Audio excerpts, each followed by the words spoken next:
কোন জিনিস মানুষকে বেশি জান্নাতে নেয়?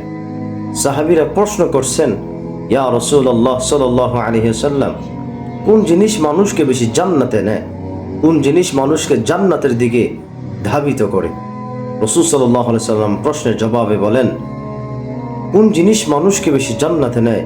এক নম্বর হচ্ছে যাদের মধ্যে আল্লাহ তাআলার ভয় থাকবে, যারা আল্লাহকে ভয় করবে, যাদের অন্তরে যাদের মধ্যে আল্লাহ তাআলার ভয় থাকবে, আল্লাহ তাআলার ভয় যাদের মধ্যে থাকবে তারাই জান্নাতে যাবে। বেশি সংখ্যক মানুষ তারাই জান্নাতে যাবে যাদের অন্তরে মালিক রব্বে কারীম আল্লাহ তাআলার ভয় থাকবে। প্রিয় ভাই আমার, তারপর রাসূল সাল্লাল্লাহু আলাইহি সাল্লাম বলেন, 2 নম্বর হচ্ছে যাদের মধ্যে সুন্দর চরিত্র, ভালো স্বভাব এবং কি সুন্দর চরিত্রের অধিকারী যারা, তারা সবচাইতে বেশি জান্নাতে যাবে। সুবহানাল্লাহি ওয়া বিহামদি।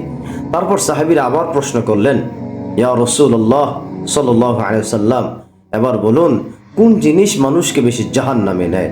রাসূল সাল্লাল্লাহু আলাইহি ওয়াসাল্লাম তখন জবাবে বলেন, 1 নম্বর হচ্ছে এই জিহবা, জিহবার কারণে মানুষ বেশি জাহান্নামে যায়। এই জিহবার কারণে, জিহবার যত যাবতীয় গুনাহ রয়েছে, অর্থাৎ এই জিহবার কারণে মানুষ বেশি জাহান্নামে যায়। 2 নম্বর হচ্ছে রাসূল সাল্লাল্লাহু আলাইহি সাল্লাম বলেছেন, 2 নম্বর হচ্ছে লজ্জাস্থানের কারণে মানুষ বেশি জাহান্নামে যায়। আল্লাহ তাআলা আমাদের সবাইকে বোঝার, মানার, আমল করার তৌফিক দান করুক। আমিন।